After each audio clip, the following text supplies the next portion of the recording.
안녕하세요. 하나님의 모든 일, 하나님의 때, 하나님의 수단과 방법, 페이스 미션 길라잡이 빌립입니다. 오늘은요, 음부의 권세가 이기지 못하는 예수 그리스도의 교회라는 이 주제를 가지고 말씀을 드리기를 원합니다. 마태복음 16장 15절부터 18절 보면은요, 가라사대 너희는 나를 누구라 하느냐? 시몬 베드로가 대답하여 가로되 주는 그리스도시요 살아계신 하나님의 아들이시니이다. 예수께서 대답하여 가로사대 바요나 시몬아 내가 복이 있도다. 이를 내게 알게 한 이는 혈육이 아니요 하나님 하늘에 계신 내 아버지시니라. 또 내가 내게 이르노니 너는 베드로라. 내가 이 반석 위에 내 교회를 세우리니 음부의 권세가 이기지 못하리라. 우리는 이 말씀을 통해서 예수 그리스도의 교회는 음부의 권세와 싸우는 전투적인 교회라는 것을 알 수가 있습니다.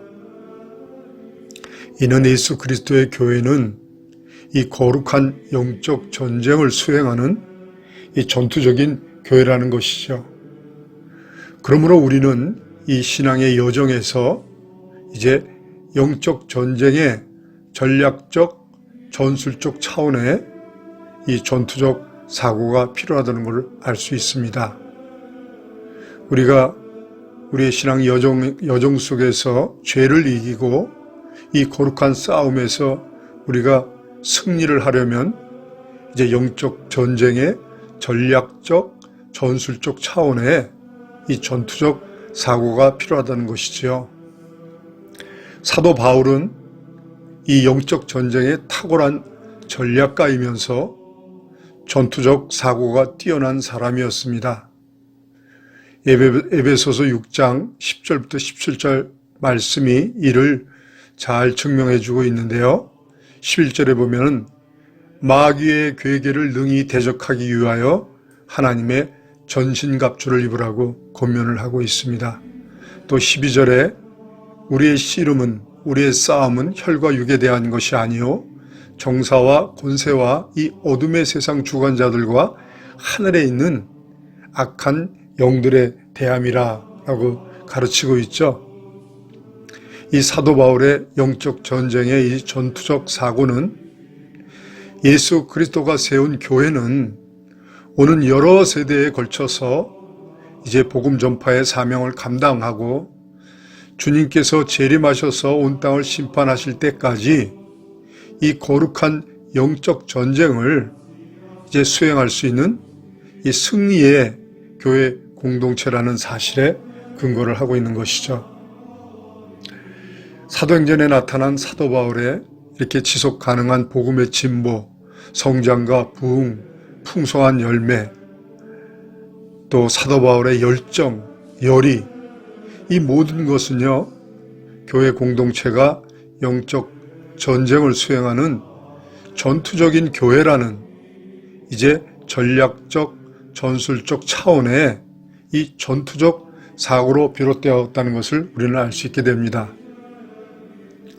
이 시대 한국교회가 위기라고 하는데 우리는 이 사실을 알 수가 있죠. 이는 한국교회가 영적 전쟁을 수행할 수 있는 이 전투력을 상실한 결과죠. 지금 한국교회의 지도자들이 사도 바울처럼 영적 전쟁의 전략적, 전술적 차원의 이 전투적인 사고가 미약하다는 것이죠. 한국교회 지도자들은 한국교회가 안고 있는 이 위기의 문제에 대해서 이제 영적 전쟁의 전략적 차원의 이제 문제 사고를 가지고 있지 못하고 그로 인하여 올바른 문제의식을 가지고 있지 못한 것이죠. 이는 한국교회에 대한 그 통찰력이 부족하고 안목이 부족하다는 것이죠. 한국교회가 교인수가 급감하고 있고 교회를 떠나는 가난한 성도들이 급증하고 있음에도 소형교회가 몰락하고 있고 중형교회까지 몰락의 위기에 봉착하고 있는데, 우리는 이 병리적 증상을 이미 가시적으로 목격하고 있습니다.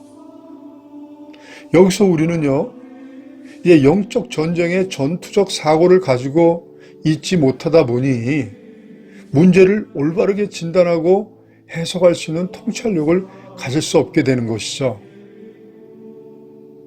우리가 깨달아야 할 것은요, 한국교회의 위기는 음부의 권세가 이기지 못하는 교회 공동체를 올바르게 구축하지 못한 결과라는 것을 깨달아야 합니다. 이 거룩한 영적 전쟁을 수행할 이 교회 공동체가 이제 영적 전쟁의 전투력을 상실하였다는 것이 이 시대에 한국교회가 안고 있는 치명적인 문제의 근원이라는 것입니다. 예수 그리스도께서는 여러 세대를 걸쳐서 예수 그리스도의 지상 명령을 수행할 영적 전쟁에 능한 안디옥 교회와 같이 강하고 건강한 교회 공동체를 구축하기 위한 이제 원대한 계획을 가지고 계셨지요. 당신의 몸된 교회 공동체를 구축하기 위하여 이제 성육신 하셔서 이제 피의 새 언약을 세우시고 당신의 몸을 화목제물로 십자가에 내어주심으로 하나님의 공의의 형법을 충족시키시고 예수 그리스도를 영접하고 그 이름을 믿는 자들에게 모든 죄사함과 하나님의 자녀가 되는 권세를 회복시켜주는 이제 사면 복권의 은총을 베풀어 주셨죠. 그리고 이렇게 죄사함을 받고 하나님의 자녀의 권세를 회복한 하나님의 자녀들이 이제 이 거룩한 영적 전쟁을 수행할 수 있는 예수 그리스도의 몸된 교회 공동체의 지체가 되어서 예수 그리스도와 하나가 되는 이제 강하고 건강한 교회 공동체를 구축해 한 계획을 가지고 계셨던 것이죠. 그래서 예수님께서 피의 새 언약과 함께 이제 새 계명과 보혜사 성령에 대한 약속을 주셨죠. 이는 강하고 건강한 교회 공동체는 예수 그리스도의 새 계명을 지켜서 이제 소통과 이해와 공감과 포용력이 최적화되어야 있어야 한다는 것이죠. 교회 공동체는 신뢰소통, 정서소통, 의사소통이 원활해야 하고 사람의 몸의 지체들이 이제 신경세포와 피부세포와 이 근육과 뼈로 연결되어 상합되어 한 몸을 이루어 기동을 하는 것처럼 이제 유기적으로 연합이 되어 있어야 한다는 것이죠. 교회 공동체 구성원들이 각자 하나님의 부르심과 사명이 있습니다. 그리고 서로 다른 은사와 재능, 그리고 고유의 기능과 다양한 역할들을 가지고 있죠. 이러한 기능과 역할들을 연결하고 상합시켜서 서로를 돌볼 수 있을 때에 비로소 우리는 이 거룩한 영적 전쟁을 수행할 수 있는 강하고 건강한 교회 공동체를 구축할 수 있게 됩니다. 새 계명은 교회 공동체 구성원들이 서로 사랑함으로 서로 믿고 신뢰할 수 있는 관계, 사랑할 수 있는 관계, 유기적으로 초협력적으로 동요할 수 있는 그런 관계를 올바르게 구축하여 소통과 이해와 공감과 포용력을 최적화하여 공동체 구성원들이 예수 그리스도 안에서 일심동체가 되어서 비로소 이제 음부의 권세가 이기지 못하는 막강한 교회 공동체를 구축하게 되는 것입니다. 사람의 몸과 같은 교회 공동체 시스템. 여기서 우리는 사도 바울의 이 시스템 사고를 기억하게 됩니다. 우리는 사도 바울의 고린도전서 12장, 로마서 12장, 에베소서 4장에 이제 사람의 몸과 같은 조직구조, 직무구조, 의사결정구조에 대하여 그리고 교회 공동체의 인사구조에 대해서 우리는 깊이 사유를 해야 합니다. 우리는 하나님의 이런 조직과 시스템으로 하는 것이 아니라는 이제 잘못된 사고를 가지고 있습니다. 이는 지독한 오해지요. 교회는 공동체이기 때문에 반드시 순기능적인 선순환적인 조직 시스템이 필요합니다. 지금 안타까운 것은 지금의 교회 조직구조, 직무구조, 의사결정 구조가 이제 역기능적이지요. 선순환적이지 못하지요. 갈등지수가 높고 부소 이기주의로 인하여 절대로 서로 믿고 신뢰할 수 없고 사랑할 수 없고 동역할 수 없습니다. 이 구조적인 치명적인 문제를 가지고 있는 것이죠. 그로 인하여서 이제 조직적으로 시스템적으로 일을 할 수 없는 거죠. 그래서 이제 많은 사람들이 오해를 합니다. 하나님의 일은 조직과 시스템으로 하는 것이 아니라고. 그런데 그렇지 않습니다. 사도 바울의 이 교회 공동체 시스템 사고는 사람의 몸을 비유로 해서 설명하고 가르치고 있죠. 강하고 건강한 사람의 몸과 같은 조직 구조, 직무 구조, 의사결정 구조는 이 조직 개발학자들에게는 꿈의 조직이라고 말을 합니다. 사람의 몸은 그 몸을 구성하고 있는 이 지체들이 이제 고유의 기능과 역할이 이상적으로 연결되고 상업되어 있죠. 이 조직 개발학적으로는요, 융복 통합체라고 말을 합니다. 사람의 몸과 같이 연결되고 상합되어 있는 이 공동체 시스템은 이제 조직 개발학적으로 이제 말씀드린다면은 창의, 지능, 융복, 통합적 동역 시스템이라고 할 수 있죠. 이러한 시스템은 집단 지성, 집단 영성이 발현되어서 조직 지능이 이제 향상이 되죠. 모든 일을 창의적이고 지능적으로 할 수가 있고 유기적으로 초협력적으로 연결되어 있어서 이제 동역의 파워, 시너지를 극대화시킬 수 있게 되죠. 그 결과 이제 공동체 이제 지체들, 조직 구성원들의 그 각자 개인의 역량도 극대화되죠. 한마디로 영적 전쟁의 이 전투력을 극대화시킬 수 있다는 것이 됩니다. 사도 바울이 왜 교회 공동체를 예수 그리스도의 몸이라고 하고 교회 공동체 구성원들을 그 몸의 지체라고 설명하는 이유를 우리는 여기서 알 수가 있는 것이죠. 지금 안타까운 것은 한국교회 교회 공동체 조직은 이제 뇌성마비 환자와 같이 중병에 걸려 있다고 해도 과언이 아닙니다. 절대로 소통이 안 되고 서로 믿을 수 없고 사랑할 수 없고 동역할 수 없는 이제 뇌성마비 환자 같은 그런 시스템을 가지고 있다는 거죠. 비교의식, 경쟁의식이 심화되어 있고 개인주의, 자기중심주의, 이기주의적 사고가 심화되어 있죠. 이는 복음의 생태계가 무너져가고 있다는 증거들인 것입니다. 이 복음은 새 계명, 서로 사랑할 수 있는, 믿고 신뢰할 수 있는, 이 동역할 수 있는 생태계를 구축해야만 이제 열매를 맺는 교회 공동체가 될 수 있는데, 여기서 잠깐 이제 복음의 생태 프로세스에 대해서 조금 말씀을 드릴까 합니다. 복음은 이제 우리의 세계관, 가치관을 올바르게 정립을 시켜주죠.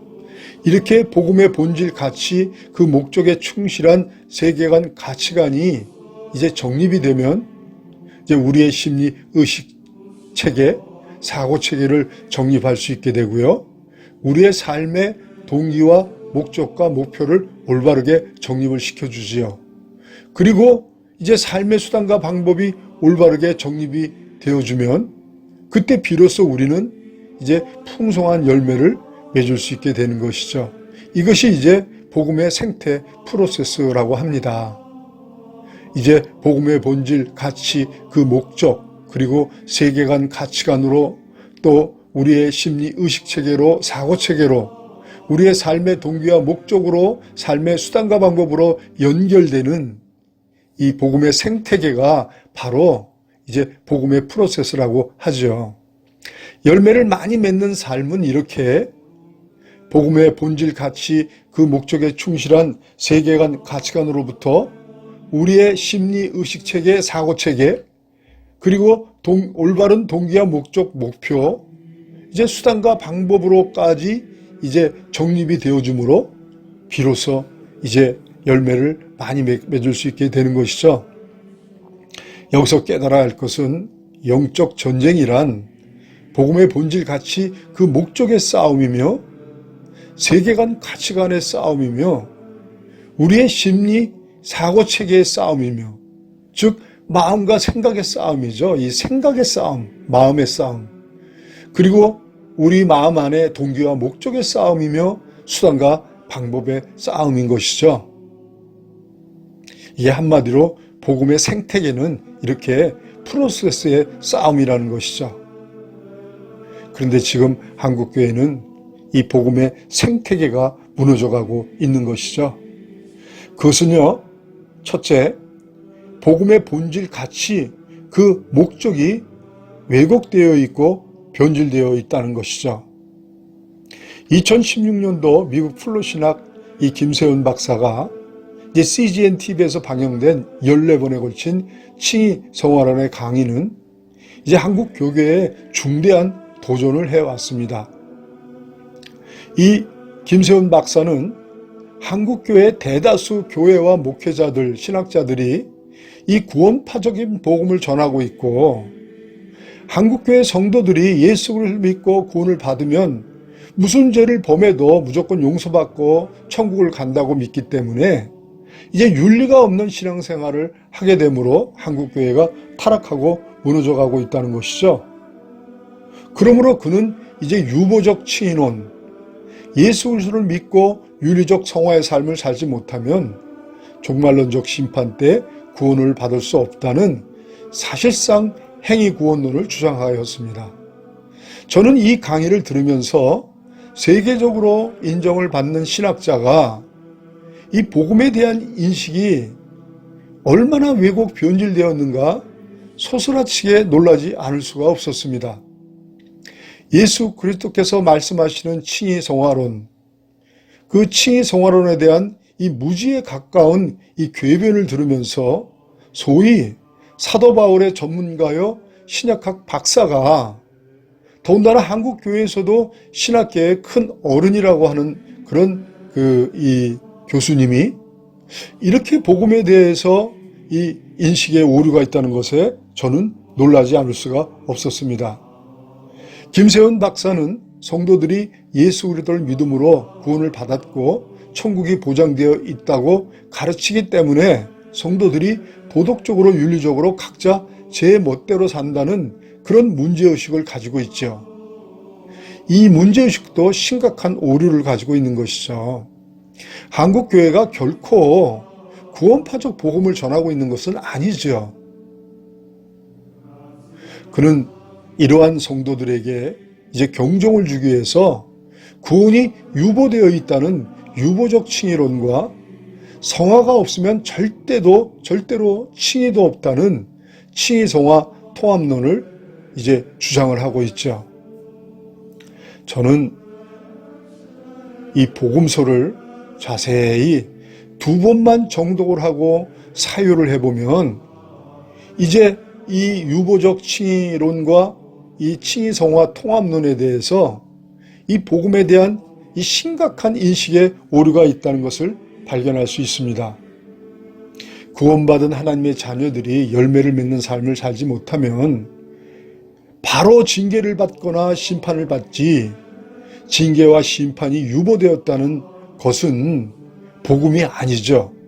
우리는 세례 요한의 말씀, 이미 도끼가 나무 뿌리에 놓여 있으니 좋은 열매를 맺지 못하는 나무는 찍어 불에 던져 사른다는 이 말씀을 우리가 이 말씀 한 구절만 사유를 해봐도 우리는 이 김세훈 박사의 유보적 칭의론이 얼마나 잘못되어 있는가를 알 수가 있는 것이죠. 저는 김세훈 박사의 유보적 칭의 성화론과 통합적 칭의 성화론에 대한 한국 교계의 신학자들의 반박의 강의를 들으면서도 실망을 하지 않을 수가 없었습니다. 왜냐하면 칭의론에 대해서는 이제 개혁주의적 이제 마틴 루터와 칼빈의 이 칭의론을 계승하여서 그 칭의론에 대해서는 올바르게 규명이 되어 있지만 이 성화론에 대해서는 올바로 규명이 되어 있지 않다는 것을 알게 된 것이죠. 이 복음에 대한 심각한 이해가 부족하다는 것을 발견하게 된 것이죠. 특히 성화론에 대한 이해가 너무 부족하다는 것을 발견하게 되었습니다. 이 복음의 생태계, 이 열매를 맺는 빛과 소금으로서의 삶의 그 여정은 이제 우리가 이제 이 복음에 대한 프로세스 사고, 이 시스템 사고, 프레임워크에 대한 사고가 있어야 한다는 것을 이제 우리가 깨달아야 하는 것이죠. 지금 한국교회 신학자들은요, 이 복음에 대한 이 프로세스, 시스템, 프레임워크에 대한 이해가 너무 부족하다는 것을 제가 말씀을 드릴 수 있습니다. 이제 복음의 숲을 보지 못하고 복음의 그 숲 속의 생태계를 보지 못하는 것을라고 할 수가 있죠. 성도들이 성화의 삶을 살려면 올바른 세계관, 가치관을 가져야 하고 올바른 심리, 의식, 사고 체계를 가져야 하고 삶의 올바른 동기와 목적과 목표를 가져야 하고 또 삶의 올바른 수단과 방법을 가져야 합니다. 이렇게 세계관, 가치관, 심리, 의식체계, 사고체계, 동기와 목적, 수단과 방법 이것이 올바르게 정립이 돼야 비로소 강하고 건강한 사람의 몸과 같이 우리가 서로 믿고 신뢰할 수 있는, 사랑할 수 있는, 동역할 수 있는 이제 순기능적인 선순환적인 이 교회 공동체를 구축할 수 있게 되고 그때 비로소 열매를 맺는 성화의 삶을 살 수 있게 되는 것이죠. 김세훈 그 박사님은 우리 성도 각자가 스스로 혼자서는 열매를 맺을 수 없다는 것과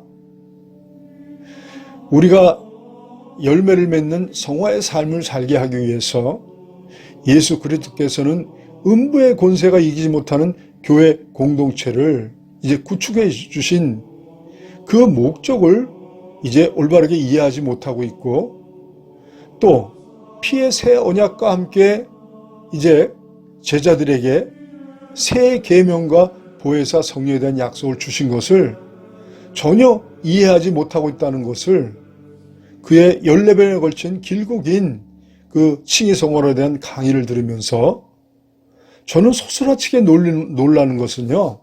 한 번도 예수 그리스도께서 직접 가르쳐 주신 칭의를 위한 피의 새 언약과 성화의 삶을 위한 새 계명과 보혜사 성령에 대한 견인 사역과 음부의 권세를 이기지 못하는 교회 공동체의 영적 원리를 전혀 언급하지 않고 이 상관관계, 이해관계에 대해서 이제 가르쳐주지 못하고 있다는 것이죠. 이는 이제 복음의 생태계, 복음의 프로세스, 시스템, 프레임워크에 대해서 무지하다는 것을 알게 되는 것이죠. 네, 오늘은 여기까지 하겠습니다. 오늘은 정말 길게 말씀을 드렸는데요. 이제 다음번에 기회가 있다면 이제 복음의 생태계에 대해서 또 이 프로세스에 대해서 시스템에 대해서 프레임워크에 대해서 좀 더 이제 전문성을 가지고 말씀을 드리기를 원합니다. 감사합니다.